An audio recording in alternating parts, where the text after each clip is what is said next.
Às vezes, falar deste assunto parece impossível. É difícil, claro, mas é necessário. Só que a gente vai adiando. O tempo passa e vem tudo de novo. A aflição, o medo de não dar conta, a sensação de desespero. A gente fica cansado de correr e não sair do lugar. Quando não tem mais jeito, a gente se perde dentro dos próprios pensamentos e inseguranças. Em um jogo que não tem vencedores.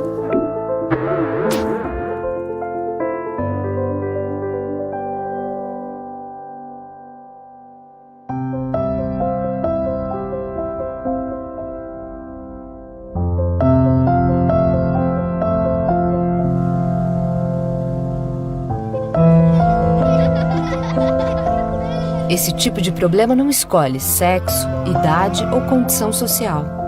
E muitas vezes é parte do dia a dia de alguém que está ali, do nosso lado, sozinho, isolado. Essa não é uma situação passageira como a tristeza ou o desânimo. E apesar de todo o amor e proximidade, a gente acaba nem percebendo a diferença. Mas é possível interromper esse ciclo ou ajudar alguém a enfrentar esse desafio. Reconhecer o problema e abrir-se para o diálogo é o primeiro passo. Eu preciso falar sobre o meu problema. E preciso de ajuda. Falar pode mudar tudo. O preconceito contra pessoas com transtornos mentais precisa ser combatido. Seu amigo, colega, parente ou vizinho podem estar enfrentando problemas como ansiedade, depressão ou outros transtornos mentais. No Brasil, mais de 30 milhões de pessoas enfrentam doenças como essas, mas só uma pequena parcela busca por tratamento. O medo, a vergonha, o julgamento, o preconceito podem calar quem precisa falar. Vamos falar sobre isso? Fique sabendo que tudo pode mudar. Fala, pode se abrir, que tem gente para te escutar. Romper o silêncio é o primeiro passo na busca por ajuda. Existem profissionais preparados para diagnosticar e tratar os transtornos mentais.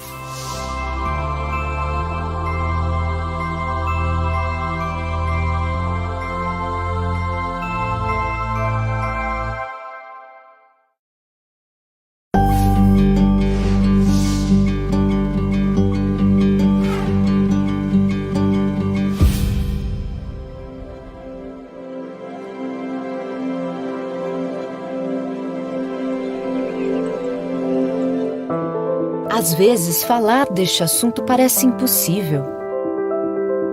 É difícil, claro, mas é necessário. Só que a gente vai adiando. O tempo passa e vem tudo de novo. A aflição, o medo de não dar conta, a sensação de desespero. A gente fica cansado de correr e não sair do lugar. Quando não tem mais jeito, a gente se perde dentro dos próprios pensamentos e inseguranças. Em um jogo que não tem vencedores.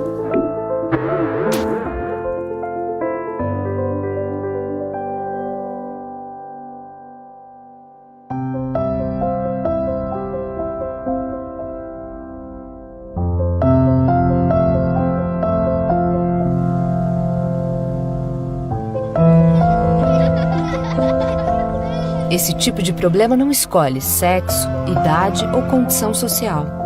E muitas vezes é parte do dia a dia de alguém que está ali, do nosso lado, sozinho, isolado. Essa não é uma situação passageira como a tristeza ou o desânimo. E apesar de todo o amor e proximidade, a gente acaba nem percebendo a diferença. Mas é possível interromper esse ciclo ou ajudar alguém a enfrentar esse desafio. Reconhecer o problema e abrir-se para o diálogo é o primeiro passo. Eu preciso falar sobre o meu problema. E preciso de ajuda. Falar pode mudar tudo. O preconceito contra pessoas com transtornos mentais precisa ser combatido. Seu amigo, colega, parente ou vizinho podem estar enfrentando problemas como ansiedade, depressão ou outros transtornos mentais. No Brasil, mais de 30 milhões de pessoas enfrentam doenças como essas, mas só uma pequena parcela busca por tratamento. O medo, a vergonha, o julgamento, o preconceito podem calar quem precisa falar. Vamos falar sobre isso? Fique sabendo que tudo pode mudar. Fala, pode se abrir, que tem gente para te escutar. Romper o silêncio é o primeiro passo na busca por ajuda. Existem profissionais preparados para diagnosticar e tratar os transtornos mentais.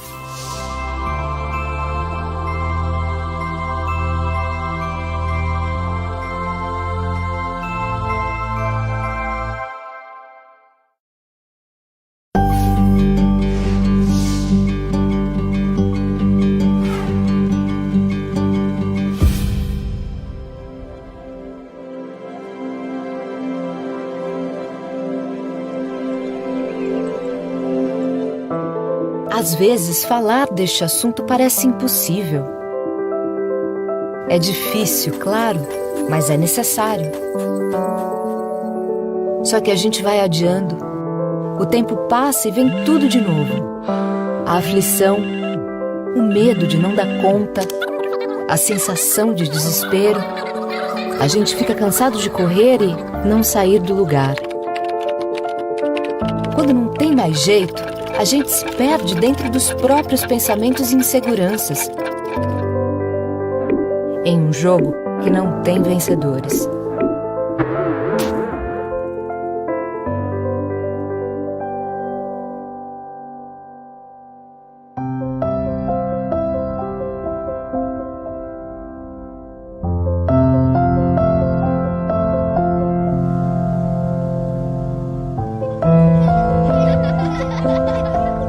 Esse tipo de problema não escolhe sexo, idade ou condição social.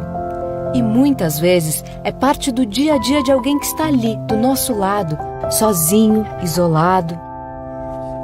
Essa não é uma situação passageira como a tristeza ou o desânimo. E apesar de todo o amor e proximidade, a gente acaba nem percebendo a diferença. Mas é possível interromper esse ciclo ou ajudar alguém a enfrentar esse desafio. Reconhecer o problema e abrir-se para o diálogo é o primeiro passo. Eu preciso falar sobre o meu problema. E preciso de ajuda. Falar pode mudar tudo. O preconceito contra pessoas com transtornos mentais precisa ser combatido. Seu amigo, colega, parente ou vizinho podem estar enfrentando problemas como ansiedade, depressão ou outros transtornos mentais. No Brasil, mais de 30 milhões de pessoas enfrentam doenças como essas, mas só uma pequena parcela busca por tratamento. O medo, a vergonha, o julgamento, o preconceito podem calar quem precisa falar. Vamos falar sobre isso? Fique sabendo que tudo pode mudar. Fala, pode se abrir, que tem gente para te escutar. Romper o silêncio é o primeiro passo na busca por ajuda. Existem profissionais preparados para diagnosticar e tratar os transtornos mentais.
Olá, muito boa noite. É uma alegria ter todos vocês aqui conosco nessa live.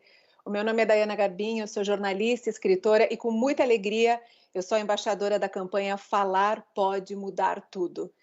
No ano passado, a gente falou sobre um assunto que é um tabu muito grande, que era o suicídio. E nesse ano, o tema dessa campanha é o preconceito com as doenças mentais. A gente sabe que cada pessoa tem a sua história, cada pessoa tem a sua dor, mas o principal caminho para uma pessoa buscar ajuda, buscar tratamento e encontrar um caminho de cura é ter a coragem de conversar sobre isso, de falar sobre isso, com os amigos, com a família, com o terapeuta, com o médico. Mas a gente vive em uma sociedade que ainda tem muito preconceito. As doenças mentais carregam um preconceito muito grande, um estigma muito grande há muitos anos. Então, nessa live de hoje, a gente vai conversar sobre isso e conversar também sobre todo o estresse e tudo que a gente está vivendo nessa pandemia. Nós estamos vivendo momentos inéditos e muito difíceis para todos nós. Então, eu vou ter duas convidadas muito especiais aqui nessa live de hoje para a gente conversar sobre esses assuntos e você pode participar mandando a sua pergunta. Mande a sua pergunta, participe da nossa live. Bem, antes de tudo, a gente fala que o preconceito com as doenças mentais se chama psicofobia. Não sei se você que está acompanhando a gente já ouviu esse termo, conhece esse termo, mas a psicofobia é este preconceito com as pessoas que sofrem de doenças mentais. E ele não é um preconceito novo, ele é um preconceito que vem, na verdade, de muitos e muitos séculos. Eu vou contar um pouquinho para vocês a história do preconceito com as doenças mentais. E ela começa lá na Grécia. Na verdade, na cultura grega, os loucos, como a gente dizia, eles eram considerados pessoas especiais e admirados, porque diziam que eles eram capazes de conversar com os deuses e profetizar o futuro. Veja bem como eles eram vistos na cultura grega. Depois, durante a Idade Média, isso mudou muito, porque a distinção entre o saudável e o patológico foi feita pela Igreja. Então, eles entendiam que as pessoas que tinham transtornos mentais estavam tomadas por um demônio, endemoniadas. E ali começou um preconceito muito grande, porque essas pessoas eram encaminhadas para longe da cidade, para locais distantes, eram abandonadas, exiladas e muitas vezes ficavam nessa situação até aguardar a morte. E dali então começou um preconceito, um estigma muito grande. Foi só no século XX, com a psiquiatria, que se estabeleceu de fato o tratamento dos transtornos mentais, o olhar para esse paciente que está doente e precisa de ajuda. Então, é muito recente tudo isso que a gente está conversando. As doenças mentais são doenças, como qualquer outra, precisam de tratamento. Se você está acompanhando a gente e você passa por isso, você merece fazer um tratamento, você merece buscar ajuda. E é sobre tudo isso que a gente vai conversar hoje. Bem, vou apresentar para vocês a nossa primeira convidada, que é a psicóloga Cris Linares. Por que é tão difícil falar sobre as nossas próprias dores? Eu realmente acredito que nesse momento não tem. Esse é um dos temas mais importantes que a gente tem que estar falando agora, principalmente com o aumento de transtornos mentais que aconteceu depois da pandemia. E eu estou aqui falando não apenas como uma psicóloga, trabalhando com mulheres há 20 anos, não só no Brasil, nos Estados Unidos, na Europa, mas porque eu passei por isso, né? Eu tive síndrome do pânico, que durou 15 anos. Eu escondi das pessoas mais íntimas, tirando o meu marido, eu escondi anos da minha própria filha. Então, assim, eu entendo muito, eu acredito que uma das coisas que eu quero estar colocando, Dayana, é que, assim, a gente tem que levantar a consciência em relação ao estigma que vem dos outros. Como a gente pode diminuir esse estigma, esse preconceito? Mas eu quero aqui estar falando do preconceito que a gente mesma tem. E que era o que eu tinha e que eu percebi em várias clientes minhas, que eu tinha preconceito de falar. E eu percebi 3 barreiras que acabam impedindo a pessoa que neste momento agora, você entrou nessa live, você sabe que está pedindo de ajuda. O que faz você não falar? Sabendo que falar cura. Falar é o início da cura, né? E a primeira barreira que eu percebi é uma visão limitada da definição de força. Nós crescemos numa cultura, numa sociedade onde força, né, é você tá no poder, saber tudo, tá bem, resolver, hashtag empoderada, né? E aí a gente não sabe ver a força que tem na vulnerabilidade, né? Eu acho que uma das grandes pesquisadoras do mundo, a Brené Brown, eu tive a oportunidade de fazer curso com ela antes mesmo do TEDx dela ser um dos mais vistos do mundo, e a Brené Brown, ela tem um trabalho de pesquisas de anos, mais de 10 anos, sobre vulnerabilidade. E o que ela percebeu? Que as pessoas capazes de se expor, as pessoas que conseguem falar, olha, eu preciso de ajuda, eu estou passando por isso, é um dos maiores atos de coragem que você pode ter. Então, eu amo a Brené, sabe? Eu já li todos os livros dela e ela fala muito também, Cris, que vai exatamente nisso que você está falando, que a gente construiu a nossa autoimagem muito baseadas na busca pela perfeição. Então, nós queremos ser a mulher perfeita, a esposa perfeita, a mãe perfeita, a profissional perfeita. Você acredita que essa busca pela perfeição torna ainda mais difícil a gente aceitar a nossa vulnerabilidade, aceitar a nossa dor e ter a coragem de pedir ajuda? Muito, muito. Eu tinha uma coisa assim, antigamente eu acho que a perfeição, por muitos anos, ela foi vista como algo que a gente, é legal você ser perfeccionista. Eu sou perfeccionista. A gente tinha até um orgulho com isso, né? Nos últimos anos, a psicologia começou a estudar como uma síndrome, porque ela acaba sendo um distúrbio, ela acaba atrapalhando, né? E até no livro Doidas no Divã, eu coloco um dos 3 pensamentos prisioneiros que eu coloco, que eu percebi que sabota o destino de mulheres e está no caminho de você falar, de você expressar o que você sente. Um deles é o perfeccionismo, né? Esse perfeccionismo exacerbado, esse perfeccionismo de a gente achar, mas eu acho que quando se refere a eu não falar o que eu estou passando, tem muito uma crença de que se eu não sou perfeita, eu não vou ser aceita. E aí é a segunda barreira que eu vejo, né? A primeira é essa valorização, essa limitação de força que a gente dá definição de força. E a segunda é a gente associar perfeição com aceitação. Se eu não sou perfeita, aquilo que eu considero perfeito, eu não vou ser aceita. E aí isso cala a voz de muitas pessoas e calou muito a minha também. Então, assim, se você está escutando agora, né, não tem ato de maior coragem do que você expor. Eu acho que uma das coisas que eu aprendi, que eu gosto muito de passar, é que a gente tem que começar a se olhar. Eu acho que essa pandemia, esse momento inusitado que a gente está vivendo, está forçando algumas pessoas a fazer isso, é a gente ter a visão do artista japonês que faz a arte do kintsugi, que é uma arte japonesa, não sei se você já ouviu falar, que eles pegam milenar, que eles pegam os cacos quebrados de vasos que eram jogados no lixo, eles unem com fios de ouro, e aí vira uma arte linda. Então, assim, pegar realmente os cacos quebrados dos nossos corações, as dores, né, e ter um olhar diferente, saber que ela faz parte de nós. Né? E tem uma obra de arte aí, que se você arranjar o tratamento certo, se você receber a ajuda necessária, não é que você vai olhar e esquecer, eu só estou aqui falando com você e tenho o conhecimento que eu tenho hoje também, porque eu passei por síndrome do pânico, porque hoje faz parte da obra da pessoa que eu sou, mas eu tive que encontrar pessoas para me ajudar a colocar esses cacos. Então a gente tem que cada vez mais pegar as nossas imperfeições e ver com esse olhar desse artista, que vê beleza até naquilo que está quebrado. Uhum. Sabe, Cris, eu sempre cito, eu faço um trabalho na internet há 4 anos de conscientização sobre as dores mentais, mas meu foco sempre foi transtorno alimentar, porque eu passei por transtorno alimentar por muitos anos, e eu sempre coloco uma coisa que eu acho que é importante a gente conversar aqui.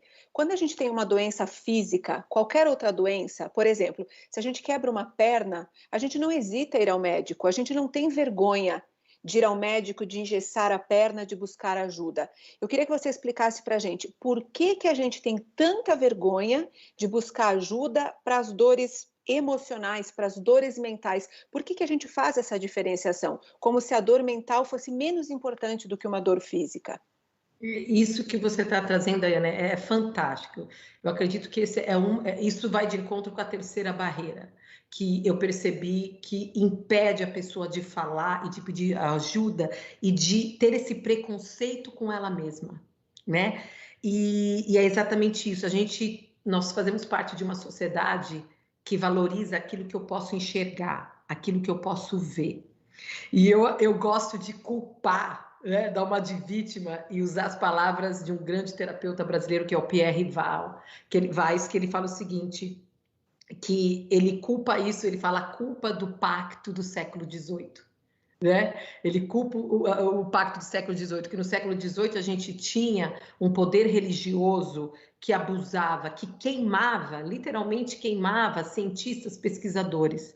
Então chegou um momento que falou, ok, vamos deixar para a ciência tudo aquilo, né, que a gente pode ver, que a gente pode medir, que a gente pode quantificar, e vamos deixar para a religião as coisas do espírito, as coisas da alma, né? Inclusive a psicologia, que a definição da palavra psicologia significa o estudo do espírito, mas eu fiz anos e anos de estudo e raríssimo a gente toca do espírito, né? A gente fala da mente, a gente fala daquilo que a gente... Então, assim, eu acredito que nessa valorização exacerbada daquilo que eu posso ver, às vezes você não consegue quantificar a dor, né? De uma mãe que, por exemplo, está passando por um processo depressivo porque ela perdeu um filho, ou alguém que, nesse momento de pandemia, com tantas perdas que as pessoas estão nesse momento vivendo, você que está ouvindo a gente agora, perdendo um trabalho, sabe, que você amava, perdendo o tempo que você tinha para você, porque agora eu tenho uma filha de 14 anos quando eu vi eu tinha que virar professora, eu tenho um filho de 4 anos pulando pela casa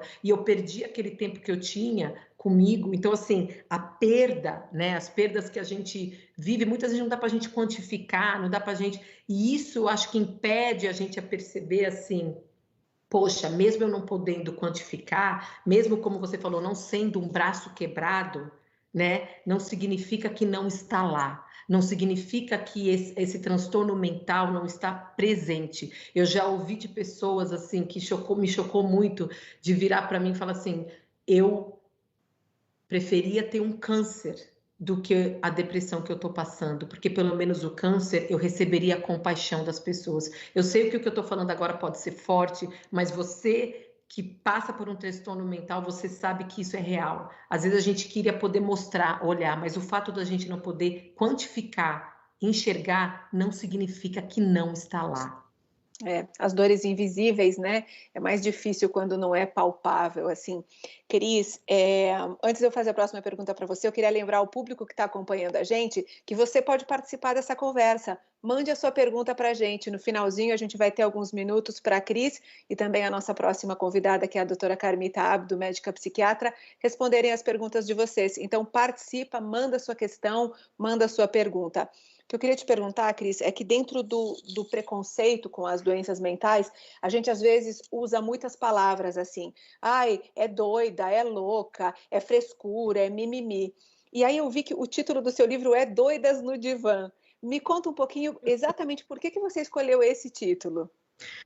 Na verdade, a ideia do título veio quando eu estava tentando procurar ajuda. E aí eu tive uma conversa com uma terapeuta. Foi aqui nos Estados Unidos, ela olhou para mim e falou assim, querida, você está estressada, você está passando por ansiedade, você está com síndrome do pânico, se junte ao clube, isso é normal, tá todo mundo passando por isso. Aí eu lembro que eu virei para ela e falei assim, ó, se isso é normal, eu não quero ser normal, eu quero ser doida. E aí isso me lembrou um trabalho que, na verdade, essa ideia da normalidade virar uma patologia, né? Quando aquilo que várias pessoas estão vivendo, a maioria está vivendo, está criando doenças psíquicas, sofrimento, na verdade, essa ideia não é minha. Na verdade, essa ideia veio de grandes terapeutas do Brasil, como Roberto Crema, Jean Villelupe, Pierre Weiss, que eu citei, e eu tive a oportunidade, há mais de 20 anos atrás, ter Roberto Crema como um dos meus professores. E ele tem um livro, eles lançaram em 2003, chama Normose, que é a patologia da normalidade, que quando a maioria está vivendo de um jeito, hoje em dia o nível de estresse, de ansiedade, Nunca foi registrado na história, quando a gente estuda a história das mulheres. Não tem registrado o que a gente está vivendo hoje. Então, na verdade, eu coloco no primeiro capítulo do livro, por respeito a isso que você falou, eu coloco a definição que eu estou usando de doida nesse livro, não tem nada a ver com transtorno mental, mas, na verdade, eu uso uma definição do dicionário, que fala que é você sair, afastar dos hábitos normais. Então, o convite que eu faço às mulheres e dos anos, tudo que eu passei e aprendi, é sair dessa normalidade doentia e descobrir caminhos, né? Para você ser, eu chamo da doida, mas que sai dessa normalidade. E aí tem muito a ver, Daiana, também, que se a gente for honesta com a gente mesma e com a história também da humanidade, eu cito grandes mulheres da história no livro, quando você vê Rosa Parks aqui nos Estados Unidos, né? Foi considerada uma doida quando foi contra e falou, não vou levantar desse ônibus. Né? Quando você vê Maria Penha no Brasil, quando você vê, e aí eu acho que vai de encontro que a gente está falando, que é a Nise da Silveira, que foi a psiquiatra que humanizou o trabalho da psiquiatria no Brasil, quando você vê a história de grandes mulheres e a sua história, muitas vezes o mundo olhou para você quando você quis quebrar barreiras, ver algo que ninguém via, as pessoas olharam para você e falaram, o quê? Você vai fazer isso? Você é doida. E hoje eu falo, se isso significa doida, então obrigada pelo elogio. E aí vem toda a história. Mas tem que ler o livro para ver o que eu estou fazendo. Joia. Cris, e uma última pergunta. Você comenta muito, né, dessa normalidade, e agora a gente ouve o tempo todo o novo normal, o novo normal. Qual é a sua opinião sobre isso? Você acha que esse momento vai trazer normalidade para a gente? Como é que você vê esse novo normal? Ou o que a gente pode aprender disso tudo? Bom, para ser autora do livro Doidas no Divã, tudo que é palavra normal eu já não gosto, né? E eu fiz até um post no Instagram semana passada que eu falo, para com essa história de novo normal. Aqui nos Estados Unidos, todo psicólogo, todo psiquiatra que eu vejo na televisão fala, vou te preparar para o novo normal, para o novo normal. Eu falei, não, gente. Essa palavra implica voltar a uma normalidade, né? Aquilo que eu já tinha. Então, eu fiz um post convidando as pessoas, como é que seria um novo diferente na sua vida, né? Como é que seria o diferente? Porque muitas coisas que a gente fez até agora não vai dar mais para fazer. Né? Como é que é esse novo diferente de ter os seus filhos? Que eu sinto uma ansiedade muito grande, e até conversando com outras mulheres, que é realmente com quem eu trabalho, quando vai voltar para o novo normal? E eu acho que é um momento agora, inclusive eu não posso falar o nome, mas eu vi um psiquiatra que deu uma entrevista no Today Show semana passada, ele falou uma coisa muito linda. A gente querendo voltar para o que era, a gente não acessa no nosso cérebro a parte de criatividade, que agora é hora de criar. Como é que vai ser o novo diferente aqui na minha casa? Essa história de você fazer tudo e seu marido ficar sentado não te ajudando, amor, não está dando certo. Né? Então, como é que é esse novo diferente que você vai trazer para a sua vida, que vai ajudar a melhorar a sua saúde mental? Né? Como é que a partir de agora, depois dessa live, vai ser diferente para você, de repente, se ver e quebrar esses preconceitos dentro de você e ver a força e a coragem que você tem de virar e falar, eu preciso de ajuda. Vamos fazer o diferente. Eu acho que esse é o convite do mundo. Legal.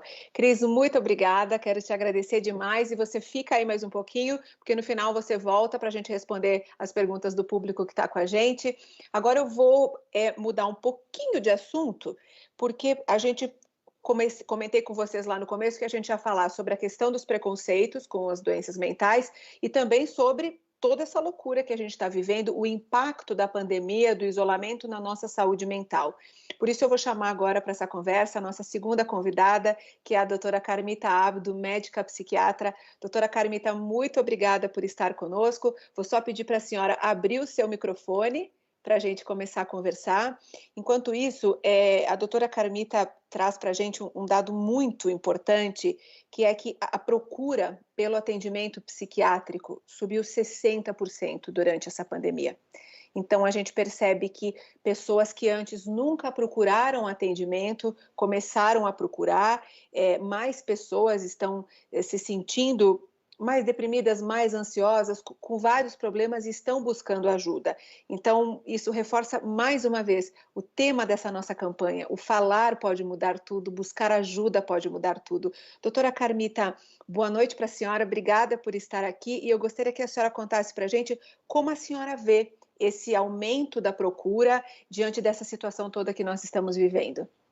Boa noite, muito obrigada pelo convite. Estou muito feliz de estar aqui com vocês, né? Você e Cris. E falando sobre esse assunto, a gente não pode esquecer que em épocas de crise é que as pessoas realmente encaram a realidade e buscam, de fato, mudar aquele momento que estava vivendo, que é longo, às vezes, da vida toda, de forma errática, e começam a acertar. Por incrível que pareça, a crise leva as pessoas a mergulharem naquilo que é importante e de lá tirarem uma solução. Eu acho que é por isso que 60% a mais de pessoas se conscientizaram da necessidade de buscar ajuda, de começar a mudar o jeito como levam a vida, né? Sem qualidade, sem estarem de fato equilibradas e passando realmente naquela situação de empurrar com a barriga durante décadas, né? Então, o que a gente acabou observando, Daiana? Nós temos hoje até categorizado, e a gente faz isso não para rotular ninguém, mas para poder entender.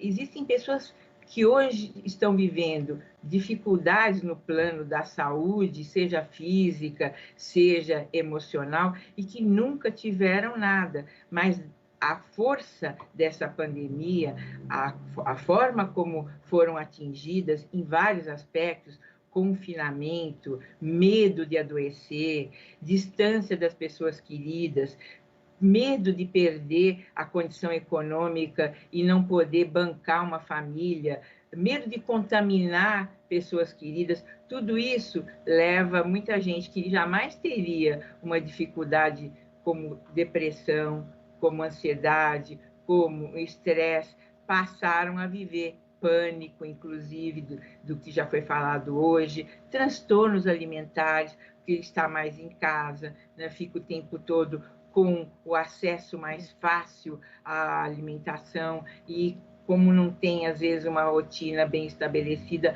começa a acessar a geladeira o tempo todo, ou até inicia como uma nova função, eu vou aprender a cozinhar, eu vou aprender a fazer pratos diferentes, e já tem uma predisposição a começar a comer mais e daí perde o controle, ou pelo contrário, percebe que engordou meio quilo e aí para de se alimentar.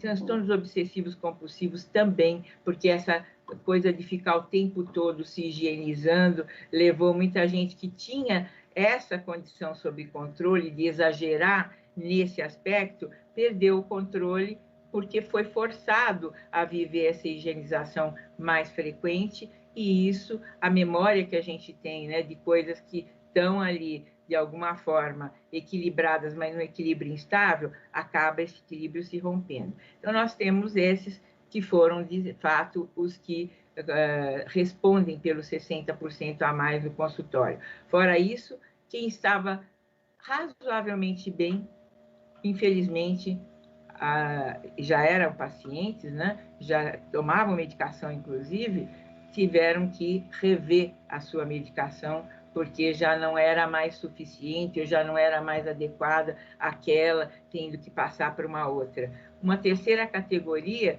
que é essa, então, né? Imagine o sofrimento de quem é alguém que passa por um transtorno mais sério, uma psicose, e que às vezes tem dificuldade de captar a realidade que está vivendo ali, tão diferente da habitual, da costumeira. De repente tudo mudou, de repente em torno da minha vida tudo se transformou, não tinha tanta gente em casa, agora o pessoal está todo reunido aqui, né? Todo mundo se limpando o tempo todo mundo tomando uma série de cuidados que não tomavam.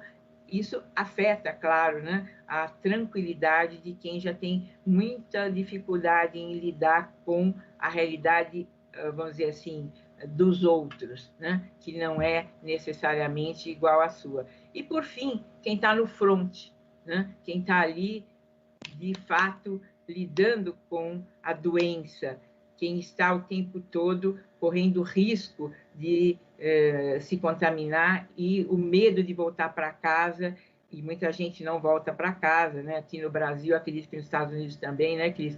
O pessoal da área da saúde acabou, às vezes, alugando um apartamento onde eles convivem no sentido de preservar a família. Então, vai para o hospital e volta, ou vai para o consultório e volta para aquele lugar e fica dias e dias, semanas, sem poder estar próximo dos seus familiares. Tudo isso levou, claro, a uma exacerbação, uma busca maior pelo atendimento no plano da saúde mental. Doutora Carmita, pensando no primeiro grupo de pessoas que a senhora citou, né, as pessoas que nunca buscaram ajuda antes ou não tinham um diagnóstico de alguma doença mental, como é que a gente faz para não confundir, para entender o que seria uma tristeza natural, digamos assim, deste momento que estamos vivendo? Porque claro que estamos todos com medo, todos inseguros, com tédio talvez. Essas manifestações são de alguma forma esperadas num contexto de pandemia. Mas, quando isso atinge certo ponto, vira de fato uma doença, essa pessoa precisa de ajuda. Como é que a gente pode diferenciar o que seria parte do que a gente está vivendo e quando é uma doença de fato? Excelente pergunta, Dayana. De fato, né, se você está triste, você não está deprimido. São coisas muito diferentes. Se você está ansioso, que bom, porque sem ansiedade a gente não consegue viver, porque é necessário um nível de ansiedade para você se defender dos perigos da vida, porque senão fica muito à mercê de todas as situações e não se dá conta qual é uma situação mais grave, quando que eu tenho que me preservar, quando que eu tenho que sair correndo, né? Então, a ansiedade e a tristeza fazem parte do nosso cotidiano. Está estressado, lógico, exagerou, se exigiu demais, está estressado, mas a diferença é que a pessoa que está bem, que não está doente, ela consegue, a partir de identificar em si esses elementos de tristeza ou de ansiedade exacerbada ou de estresse, ou até de começar a ter uns certos tiques, né? Ou, por outro lado, de começar a se isolar demais, ter muito sono, ou, pelo contrário, não conseguir dormir. Tudo isso, ela se dá conta e ela sabe como sair disso. Ela começa a buscar saídas. Por exemplo, eu não estou conseguindo dormir, então eu vou fazer uma higiene do sono. Eu vou começar a evitar certos alimentos, eu vou tomar um banho quente antes de dormir, eu vou tomar um leite quente, eu não vou ver um filme muito movimentado ou com cenas terríveis. Então, eu começo a me dar conta que eu estava fora daquilo que seria positivo. Eu estou já no momento de pandemia, ainda estou me forçando a situações que não são boas. Eu, então, começo a tomar essas medidas de saúde, essas medidas de higiene mental e volto a me sentir melhor. Essa é a diferença, porque quem está num processo de depressão, quem está numa ansiedade, seja pânico, seja uma fobia, seja uma ansiedade generalizada, não consegue retornar sem uma ajuda. E quanto antes pedir ajuda, mais cedo volta, mais cedo tem a chance de resgatar a sua saúde em plenitude. Então, vamos lá, vamos entender que sentimentos são humanos. Terrível é se a gente não sentisse nunca um dia mais triste, um dia de maior ansiedade, um estresse diante de uma situação que nos é muito cara, né? Já imaginou? Eu estou vivendo um momento que eu sonhei a vida toda e não estou nem um pouco mobilizada.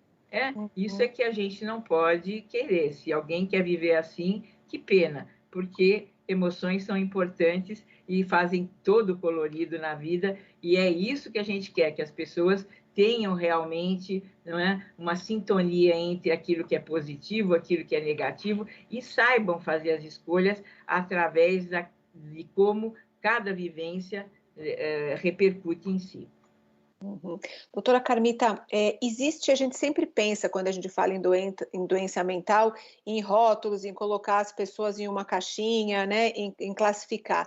Mas existe alguém que é mais suscetível a desenvolver um transtorno, por exemplo, algum sexo, alguma idade, alguma condição, alguma profissão, ou todos nós igualmente podemos sofrer de uma doença mental?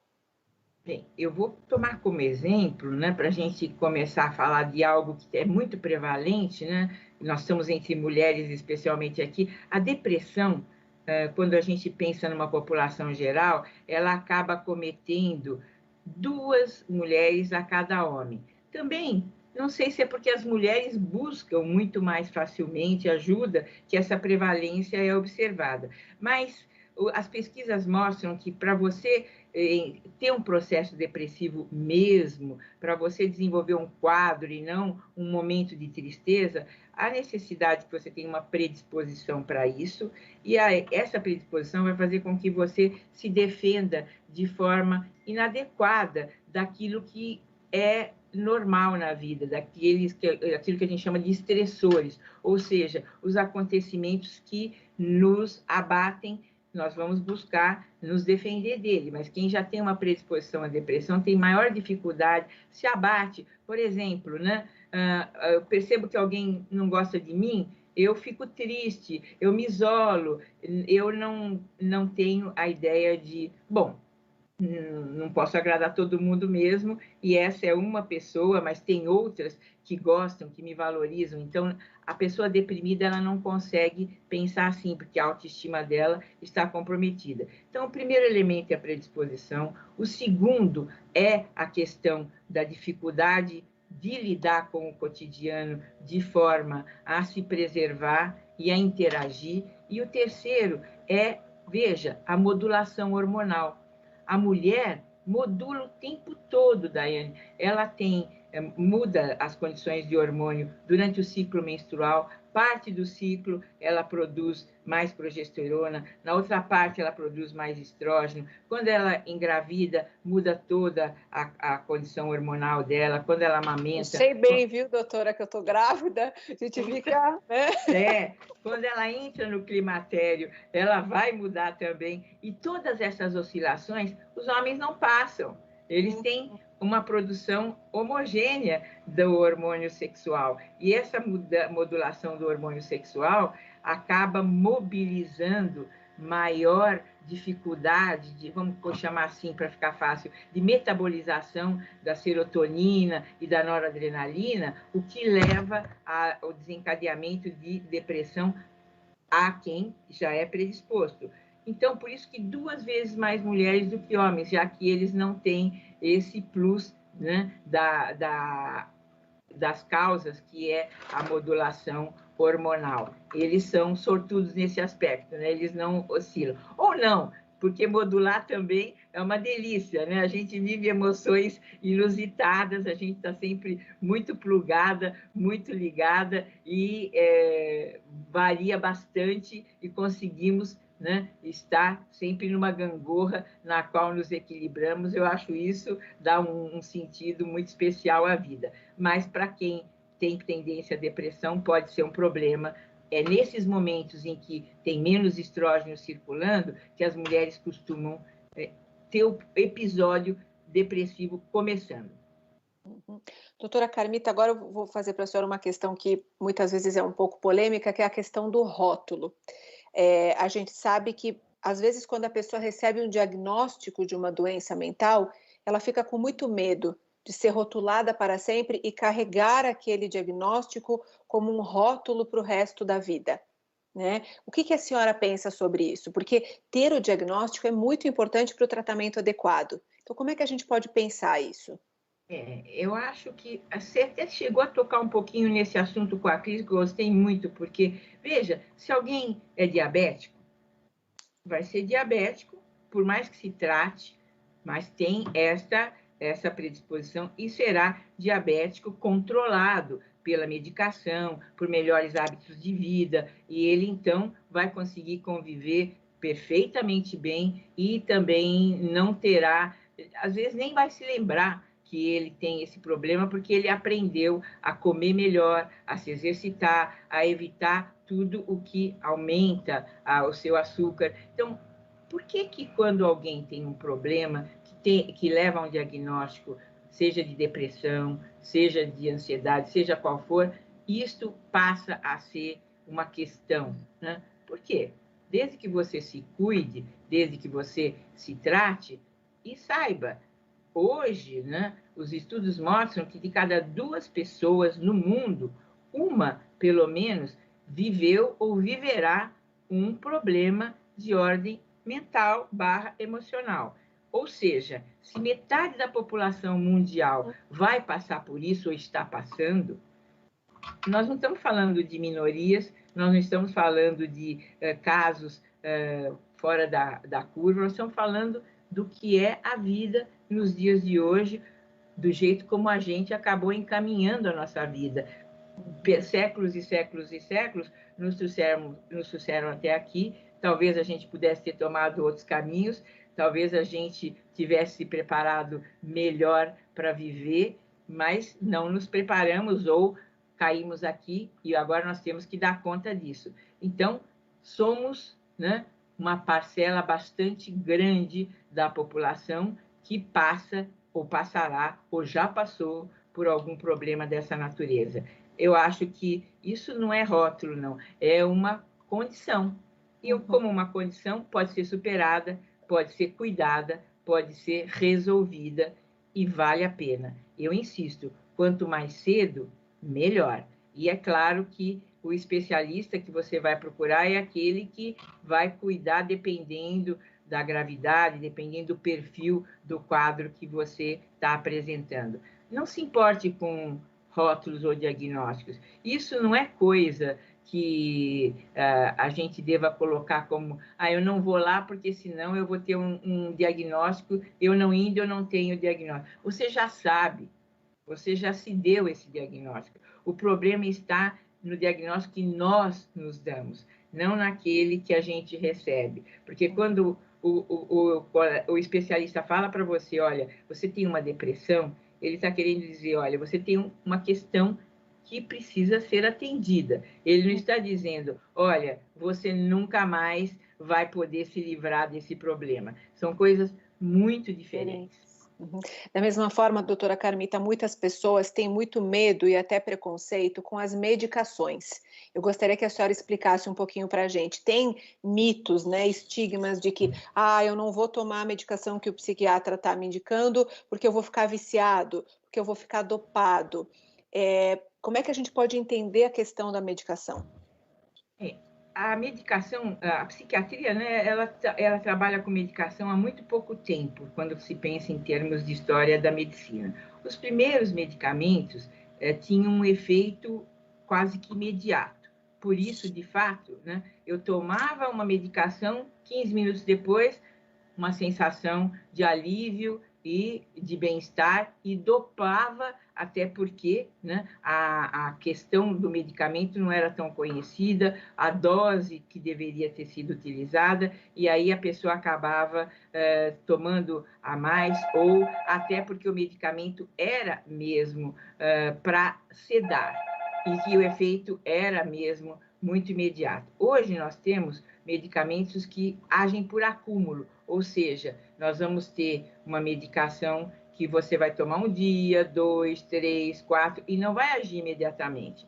Não tendo essa relação imediata, medicamento utilizado, alívio logo em seguida, o perigo de vício, o perigo de ficar, de alguma forma, refém da medicação, não existe, porque não se estabeleceu essa relação medicamento-alívio. Então, hoje, e cada vez mais, nós vamos ter medicamentos com um melhor perfil para exatamente interferir o mínimo possível na vida das pessoas. Agora, claro, ainda existem efeitos colaterais, todos eles devem ser conversados com o seu psiquiatra e, além da medicação, eu deixo aqui uma solicitação para todo mundo que toma remédio: faça exercício físico, faz toda a diferença na quantidade, na intensidade de medicamento e no tempo que você vai usar.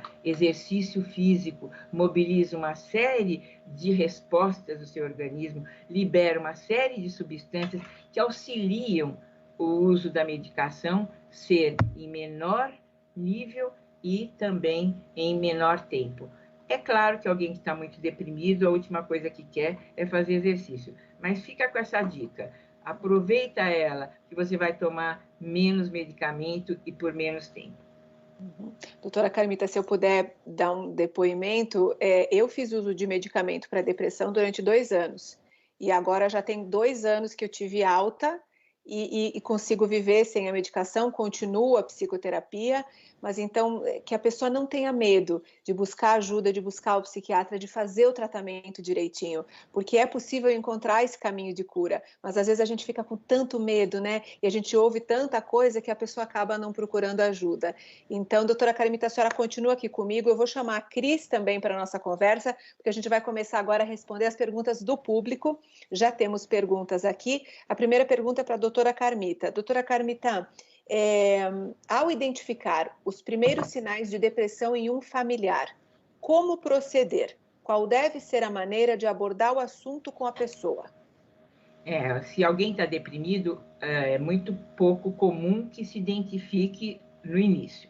A pessoa vai perceber que ela está deprimida depois de um tempo, quando o quadro já tiver se tornado muito mais exuberante. Então, se você percebeu mudanças no seu familiar, está mais isolado, está mais quieto, está mais choroso, está triste, está desanimado, vamos então conversar. Acho que conversar faz toda a diferença, né? Mas não é aquela conversa, larga de frescura, para com essa bobagem, você não tem nada, né? Não, o que você tem? Como é que eu posso te ajudar? Eu estou percebendo que você está se isolando, eu tenho percebido que você está rendendo menos no trabalho. Isso é natural quando não se está bem, né? Então, vamos tentar ver o que você precisa. E olha, às vezes, questões de depressão que poderiam ser resolvidas com uma psicoterapia, logo que o quadro surgisse, acabam não sendo atendidas e o quadro se torna mais sério, vai exigir o uso de medicação, o que não precisaria se essa pessoa tivesse sido alertada por um familiar de uma forma acolhedora. Acolher é a palavra. Perfeito. Agora temos uma pergunta para a Cris. Cris, eu só vou pedir para você abrir o seu microfone antes de começar a responder. A pergunta é da Roberta. Ela disse o seguinte, Cris, às vezes queremos falar sobre os nossos problemas, mas parece que ninguém quer nos ouvir. Como podemos aceitar a nossa vulnerabilidade sem ser rechaçado pela sociedade? Roberta, eu percebo na sua pergunta, assim, a gente não pode controlar o outro, a gente não pode controlar a sociedade, você não pode controlar como a sua mãe vai reagir, você não pode, isso é realmente uma ilusão, e eu acho que mais do que nunca essa pandemia está dando essa grande oportunidade para a gente. Uma das pérolas é entender que tem muita coisa que não está no nosso controle, esse é um desse, é a reação do outro, é o que o outro vai. Então, é muito importante, né? Eu falo assim, falar cura, e para falar é preciso ser forte. E ser forte no sentido de ter um ato de coragem. E coragem não é falar sem medo, é falar com medo. É falar, e aí eu vou falar. Eu mentia para minha filha, quem tem síndrome do pânico sabe disso, eu mentia para minha filha que eu não podia levar ela para a aula de dança dela, que era 8 minutos da minha casa, porque eu comecei a desenvolver fobia de pontes, e tinha que passar por uma ponte. E eu sempre inventava uma desculpa, mas eu já tinha um acordo com uma das mães, e foi o momento mais lindo e mais difícil da minha vida. O dia que eu cheguei para minha filha e tive a coragem de falar, e eu comecei exatamente assim: filha, eu não sei nem como começar a te contar isso. Filha, olha, eu nem sei como falar, mas a mamãe tem um probleminha e eu queria da sua compreensão, eu preciso do seu... Eu tive medo, eu sei o que você está sentindo, dá medo da reação. Eu queria, como ela falou, a Dayana no início, que eu ganhei título de heroína, blá, blá, blá, mas eu não me senti heroína para minha filha, porque eu tinha essa visão de que se eu tenho um problema mental, eu tenho um problema. Isso é uma partinha nossa. E foi o momento mais lindo da minha filha. Eu falei, filha, desculpa, eu não posso ser heroína para você. Ela olhou para mim e falou assim, mãe, mas você só não pode dirigir. Você ainda é minha heroína, você é minha mãe. Então, assim, não vamos pegar o que a gente está passando, esse distúrbio mental, esse transtorno, e fazer ele ser quem você é. Ele é uma parte sua. E ele faz parte dessa obra de arte que você vai se tornar se você pedir ajuda. Cris, está querendo emocionar a gente aqui, né, meu Deus? Doutoras, eu quero dizer para vocês que estão chegando muitas mensagens, as pessoas aplaudindo, agradecendo vocês duas pelas palavras, dizendo que a live está muito boa, agradecendo, a gente fica muito feliz. Agora tem mais uma pergunta para a doutora Carmita, da Laura. Ela pergunta, é possível quem nunca teve nenhum transtorno mental começar a ter alterações emocionais agora na pandemia? Oi, Laura, obrigada pela pergunta. Claro, né? A pandemia é uma situação anômala. Talvez a pessoa passasse a vida toda sem não ter nenhuma manifestação, porque o estímulo não foi tão forte como esse de agora. Como eu disse, né, Laura, são tantos estímulos, né? Ficar fechado seria suficiente para deixar muita gente fora do seu padrão. Mas, além de ficar confinado, ainda tem medo de ficar doente. E medo de que as pessoas ao seu redor adoeçam por sua responsabilidade. Também, como é que vai ficar a minha profissão? Como é que vai ficar a minha vida econômica? Como é que vai ficar o mundo quando a pandemia acabar? Será que a pandemia vai acabar? Quando que vai chegar uma vacina? Será que essa vacina que está chegando é confiável? Tudo é muito duvidoso, né? Nós estamos vivendo um período que acho que ninguém nunca passou tantas questões, tantos pontos de interrogação junto. Isto desestabiliza, sim. E não desestabiliza pouca gente, não. Desestabiliza a imensa maioria das pessoas em maior ou menor grau. Quando a gente falou no começo de normal, né? O normal, né?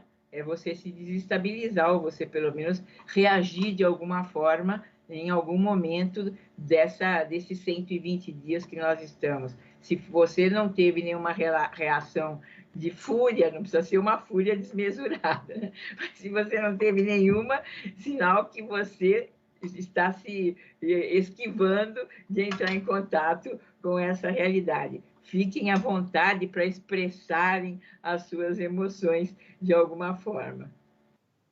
Agora temos mais uma pergunta para a Cris. Cris, uma pergunta do Roberto. Ele diz, o preconceito que a pessoa sofre em relação a ter um transtorno mental pode agravar o quadro psiquiátrico? Qual seria a melhor maneira de responder a esse preconceito?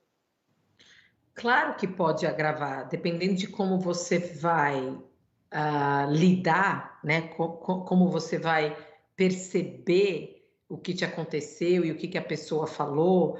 Então, pode sim agravar. Fala o final da sua pergunta, Daiana. Você colocou duas. Qual é a melhor maneira de responder, de reagir a esse preconceito? Eu gosto de colocar, eu acho que é uma das formas de você responder qualquer pessoa que não está te compreendendo, vamos dizer assim. Eu acho que é a gente se colocar, como o Moreno falava, vamos se colocar, calçar nos pés dessa pessoa, né? Vamos ver com os olhos dela. Então, é muito gostoso, eu acho que muda a relação, muda a comunicação quando você vira e fala assim, nossa, se eu imaginasse, se eu encarasse o que eu estou passando da maneira que você está, eu também pensaria isso de mim. Ali, a gente fala, é um rapport. Primeiro você acompanha as pessoas, depois você lidera. Você não pode liderar quem você primeiro não acompanha.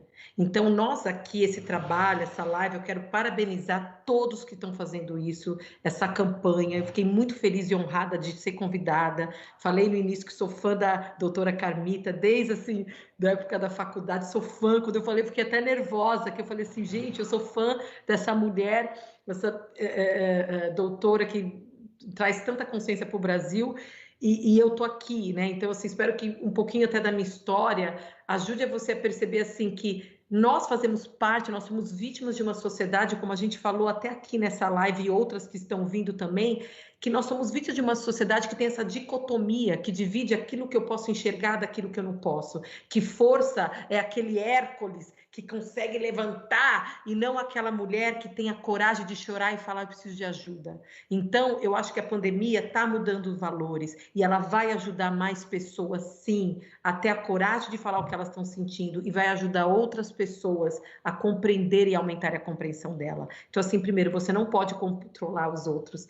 Você pode, sim, tentar compreender que, às vezes, aquele preconceito não vem porque a pessoa não gosta de você. Eu estou falando isso até com experiência minha. Não vem porque essa pessoa, mas porque a pessoa também é vítima dessa sociedade. E somos nós aqui, com momentos como esse, que nós vamos fazer história. Nós vamos mudar isso. E você pode mudar isso, uma pessoa de cada vez. Joia. Agora, mais uma pergunta para a doutora Carmita, da Juliana. Ela pergunta, doutora, como eu posso saber se tenho predisposição à depressão? Bom, primeiro, Cris, muito obrigada pelas suas palavras. O prazer é mútuo e a admiração também. Você é uma querida. Como a Juliana quer saber exatamente como que ela pode saber se ela tem predisposição a ter depressão. Bom, então, a gente percebe, sabe, Juliana, que as pessoas que têm uma predisposição à depressão, desde criança, claro que é um cuidado muito, muito sutil, né? Que a mãe, o pai, os adultos da família começam a perceber. É uma criança que tem uma tendência a se isolar, é uma criança que se ressente muito quando ela se percebe rejeitada, ela é uma criança que às vezes chora sozinha, porque a criança chora, né? Mas ela chora para ser consolada, ela quer ser acarinhada. Isso mostra que ela tem uma autoestima em tal nível que ela vai buscar mesmo que o outro a coloque no colo, a contenha. Mas a criança que chora sozinha, que fica pelos cantos, que acaba não participando muito das brincadeiras, ou que tem insônia, ou que, pelo contrário, dorme demais, não consegue dar conta dos trabalhos da escola, não gosta de brincar. Essa criança, pouco a pouco, ela vai desenvolvendo uma inabilidade para a vida, porque o que nos torna fortes também é esse contato, né, com a vida, é o dia a dia, são os embates, e à medida que a criança vai se isolando, ela vai não ganhando condição de fortalecer para poder viver, para poder estar pronta para a vida, e daí ela vai desenvolvendo esse quadro, e hoje a gente sabe que mulheres que às vezes passaram a vida toda bem, mas que tiveram uma infância onde elas sofreram algum excesso, não necessariamente um trauma tão grande quanto um abuso sexual, mas às vezes negligência, às vezes também falta de amparo, elas podem viver uma vida inteira sem manifestar nada, nenhum quadro mental, mas na evolução, quando ela vai chegando na fase da terceira idade em diante, pode aí aparecer um quadro depressivo em função daquilo que ela segurou a vida toda, teve condições de manter, mas que com o envelhecimento vai ser uma sobrecarga que ela não vai suportar. Então, acho que eu fui um pouco além da sua pergunta, Juliana, mas muito obrigada pela pergunta. Obrigada, doutora. Agora uma pergunta para as duas, do Carlos. Ele disse, depois de sofrer um AVC, o meu pai anda meio depressivo. Como posso ajudar? Cris, começando com você. Eu adoro essa pergunta, porque eu acho que é a pergunta de todos nós nesse momento, né? Como eu posso ajudar meus filhos? Como eu posso ajudar meu pai que está passando por isso? E eu lembro que há anos atrás eu estava dando uma palestra para adolescentes, na verdade, numa escola, pais e adolescentes. Uma mãe chegou no final da palestra e ela falou assim para mim: Cris, olha, você tem que me ajudar. Eu não sei como eu posso ajudar minha filha. Ela está passando por isso. E eu, na minha cabeça, pensando: bom, a filha dela deve ser pequenininha, eu vou ensinar técnicas ou passar a pessoa certa para indicar a terapeuta, para, né, ter uma forma mais lúdica de falar com a filha. Eu falei: quantos aninhos tem sua filha? Ela falou assim: 18. Eu falei: pera, então por que você não olha no olho dela e fala assim: filha, como a mamãe pode te ajudar? É virar para o teu pai e falar: olha, eu te percebo, eu estou vendo. E aí que tem a coragem da vulnerabilidade. Fala assim: eu não sei exatamente o que fazer, pai, como eu posso te ajudar? E se ele não souber falar, de repente é um ótimo momento, como a gente está falando, de pedir ajuda. Vamos junto pedir ajuda, pai, porque eu também não sei, né? Então eu acho importante a gente... eu nem sei o que aconteceu aqui. Estava com o celular aqui. Pareceu uma voz. Estou fazendo tudo certinho, imagina, com a doutora Camita com tanto livro atrás, chique. Eu falo: eu não posso falar nada errado. Coisas da vida online, né? né? Falando aqui 15 anos. Aí, minha Siri, que eu coloquei com sotaque indiano, fala: você precisa de ajuda? Eu falei: não, Siri, não me atrapalha. Essa é a vida, gente. Essa é a vida. A gente é imprevistos. É abraçar o imprevisto. É abraçar você, abraçar seu pai. É lidar com o que a vida está mandando e aceitar e não fingir que não aconteceu, sabe? Eu, com todo o cuidado do mundo, o meu celular começou a falar sozinho. Tive treinamento aqui para fazer essa live e isso aconteceu. Eu posso fingir que não aconteceu. Eu posso pegar esse celular e fingir que... deixa eles pensarem que veio lá da Dayana. Mas assumindo... Não, vamos dizer que veio da doutora Carmita, que ela é dentista, aí ninguém vai ficar bravo. Não, então eu acho que é uma lição, né? Vamos assumir. É gostoso. E falar daquilo que não é perfeito. Porque falar cura. Doutora Carmita, a mesma pergunta para a senhora também. Como é que eu posso ajudar? Aliás, uma curiosidade minha, a pessoa que tem AVC tem relação com a depressão? É comum ver isso? Como é que ele pode ajudar o pai? Não, às vezes sim, às vezes não, né? O que acontece muito frequentemente é depois de um AVC, se tem sequelas, a pessoa acaba tendo um quadro depressivo exatamente porque ela perdeu alguma coisa. Aquilo causa um impacto muito grande porque foi uma perda repentina, perda de movimento, perda de condições. Às vezes fica até com necessidade de um cuidador temporária ou definitivamente. Isso, gente, é algo que você precisa se colocar no lugar do outro, né? Como bem disse a Cris, para avaliar o quanto que aquela pessoa, de um momento para outro da sua vida, sem estar esperando, sem que ela soubesse por quê, ela passa a ser uma outra pessoa, com outras condições de vida mais limitadas, né? É ótimo você melhorar suas condições para a vida, mas quando você tem uma piora brusca, que às vezes o médico até diz: olha, vai ficar uma sequela, não vai melhorar totalmente, vai ter uma perda. Claro, isso para assimilar, para trabalhar com isso e para voltar à vida da mesma forma que era antes no plano mental, é mais difícil. Então, vamos ter essa consciência e vamos ter paciência. Hoje a gente precisa reaprender de novo a ter paciência uns com os outros, né? Nós aprendemos a viver num ritmo muito louco, a fazer 1000 coisas ao mesmo tempo, a atropelarmos uns aos outros, a colocar nossos filhos em 1000 cursos para poder a gente ter mais tempo. Não sei nem se era para eles poderem aproveitar. Agora os filhos estão em casa, não é? E estão conosco.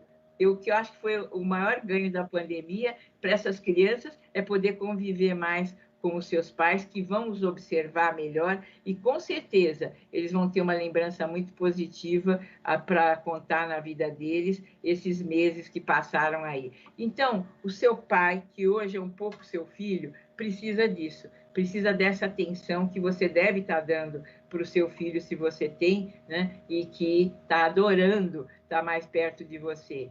Então, vamos lá, vamos com o mesmo carinho dar esse acolhimento e saber que ele espera que você ajude naquilo que ele perdeu, que você seja o complemento daquela perda. Obrigada, doutora Carmita. Chegou mais uma pergunta para a Cris, é da Jaqueline.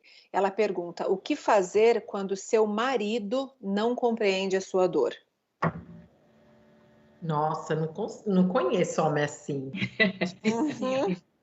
Eu não consigo nem responder, porque eu não tenho acesso a esse tipo de informação. Tô brincando, eu acho que isso é um segredo que... Gente, tem um negócio no meu olho aqui. É um segredo que toda mulher tenta descobrir, né? Como é que meu marido pode me escutar mais? Como é que o meu marido... E eu não vou entrar num aspecto muito de como a neurociência explica a diferença dos nossos cérebros, né? Mas o homem realmente... o cérebro do homem, vamos falar em relação ao hipocampus do homem. O hipocampus é a parte do nosso cérebro que a gente põe memória, né? Claro que tem várias outras partes que mostram a memória, mas é onde mais está concentrada a memória. O hipocampus da mulher é maior, né? Então, o que acontece com isso? Você vai lembrar aquilo que ele falou para sua cunhada em 2012, naquele Natal que te magoou. E ele não vai lembrar. O homem, às vezes, não vai perceber a meia que está no meio do corredor, não porque ele não te ama, né? Não porque ele não presta atenção em você, é porque o cérebro dele... Então, assim, vamos eu acho que quanto mais a gente entende, né? Eu acho assim, as mulheres, a gente tem sim que lutar por direitos iguais, mas nós não somos iguais. E é um trabalho que eu faço muito forte aqui nos Estados Unidos, em empresas. Eu só faço treinamento com um grupo de mulheres em empresas, porque mais a gente entende o nosso cérebro, mais compreensão a gente vai ter um do outro. Então, assim, é muito importante compreender que às vezes seu marido não está prestando atenção na sua dor, primeiro porque talvez você está expressando, eu não sei, de uma forma diferente. A mulher, até pelos preconceitos que a gente fala, a gente muitas vezes expressa dor não com vulnerabilidade, porque se você perguntar para todo homem, até os que estão aí por trás das câmeras, fazendo tudo acontecer, qual o maior desejo que eles têm? É fazer você feliz, mesmo não sabendo. Mas a gente vem sem manual, né? A gente vem sem manual. Você veio de um mundo, ele veio de outro. Então, de novo, eu vou voltar para o tema dessa campanha, falar cura. Falar cura, e até você falar, olha, posso conversar com você? Olha, estou me sentindo assim, assim, assim, estou sentindo que você não está notando a minha dor. Agora, como é que a gente expressa geralmente a dor? Você não liga para mim! Aí vira uma luta, né? Então, é importante a gente primeiro encontrar a nossa paz, né? Para quando a gente expressar as nossas dores, ela vir de uma forma que o outro possa realmente enxergar e não se defender, né? Ótimo, obrigada, Cris. Mais uma pergunta para as duas, é uma pergunta da Eliane. O que fazer quando a pessoa que está doente não reconhece que tem um transtorno mental? Quando o doente minimiza o problema? Acho que a doutora Carmita poderia começar. Então, realmente é uma situação mais complexa. Quando a pessoa não se reconhece, você insistir o tempo todo acaba sendo, às vezes, negativo. Você, acho que precisa entender que, às vezes, as pessoas levam um tempo para aceitar, né? Não seria batendo de frente que você iria ajudar. O interessante é você apresentar situações em que outras pessoas viveram essa mesma condição, falar de quem já procurou ajuda, mostrar exemplos. Eu acho que não colocar essa pessoa em xeque, porque se ela não está conseguindo se ver daquela forma, ela não vai nem se sentir muito confortável com o cheque que você está colocando. Mas amplia o contexto, né? Vamos mostrar quantas outras pessoas estão vivendo aquela mesma situação e que procuraram algum tipo de ajuda. Olha, essa coisa de, às vezes, a gente colocar o dedo na ferida de quem não está podendo sangrar é muito negativa. Vamos, como a gente fala, comer o mingau pelas beiras. Vamos mostrando, através de exemplos, que ela vai se identificando pouco a pouco, né? E cada um tem o seu tempo. É claro que quanto mais cedo o atendimento, melhor. Mas vamos respeitar o tempo de cada um, porque nem todo mundo tem a facilidade de se perceber com dificuldade. E estar negando uma dificuldade tem uma razão de ser. É uma defesa, e as defesas devem ser respeitadas. Cris, você gostaria de complementar? Só abre o seu microfone para a gente. Vou abrir. Você repete a pergunta certinho para mim? Claro, ela disse o que fazer quando a pessoa que está doente não reconhece, minimiza o problema, não reconhece que está doente. Eu não vou acrescentar, não. Acho que a doutora Carmita falou brilhantemente sobre isso. Eu acho que, de novo, volta naquilo que tem a ver com o nosso preconceito e com o estigma, né? Se você vê uma pessoa que está com o braço quebrado, como você mesmo colocou, Daiana, imediatamente a gente vai socorrer, né? E por que a gente não faz isso também? E uma coisa que eu quero rapidinho colocar, que eu acho tão fundamental, é que a gente tem que tomar cuidado, e eu acho que isso entra muito no problema do preconceito, que muitas vezes o nosso problema, ele não é apenas causado por algo pessoal, ele é social. E, em vez da gente criar uma crise existencial, nós temos que, na verdade, criar um movimento social. Então, muito isso, tem um capítulo inteiro até que eu coloco no livro, a mulher, a gente imitou modelos até masculinos que não está de acordo com aquilo que realmente ajuda a nossa saúde mental, né? E é importante a gente entender que muito do que você está passando não é porque você tem um problema, né? Nós fazemos parte de uma sociedade que está se mostrando muito doente em muitos aspectos.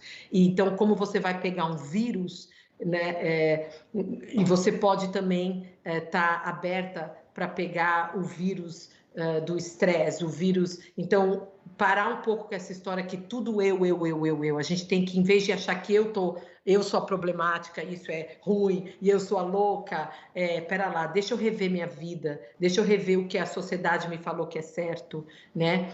E ver se isso está realmente ajudando a minha saúde mental ou fazendo eu me sentir mais desequilibrada. Não sei se ajudou, mas... Muito, lógico. Meninas, eu quero muito agradecer vocês. Passou voando esse tempo todo, a gente já precisa encerrar nossa live. Cris, doutora Carmita, muito obrigada pelas palavras, pelo conhecimento. Eu admiro muito vocês duas, são mulheres brilhantes, corajosas, inteligentes, e foi uma alegria compartilhar essa live com vocês duas. Muito obrigada. Obrigada a você, muito bom mesmo. Um abraço a vocês duas e a todo mundo aí que ficou esse tempo aqui conosco. Foi um prazer muito grande. Obrigada, doutora Carmita, obrigada, Daiana, todos que estão envolvidos nesse processo. Quero agradecer você que ficou aí com a gente, e eu vou encerrar as minhas palavras usando a palavra da Nise da Silveira, que foi uma das psiquiatras que humanizou o trabalho no Brasil, que ela fala assim, ó, gente curada demais é gente chata, todo mundo tem um pouco de loucura, tá?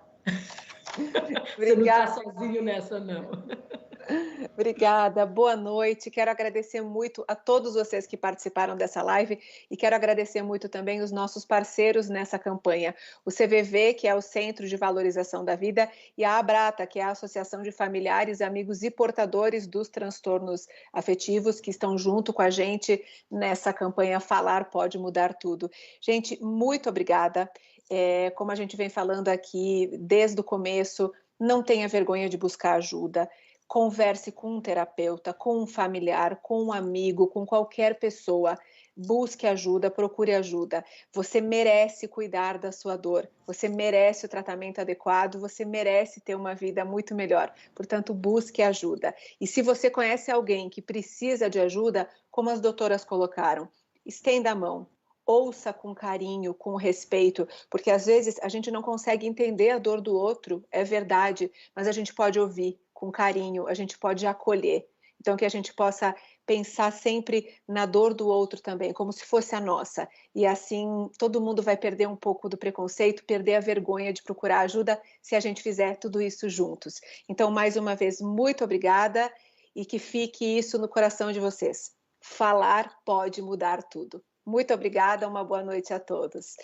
E antes de encerrar essa live, a gente recebeu muitas e muitas perguntas. Não deu tempo de responder todas. Então, todas as perguntas vão ter resposta aqui na página do Facebook da Libs. Então, quem não teve a resposta agora durante a live, fica tranquilo que todas as perguntas vão ser respondidas. Tá bem? Muito obrigada a todos vocês que participaram e que mandaram tantas perguntas.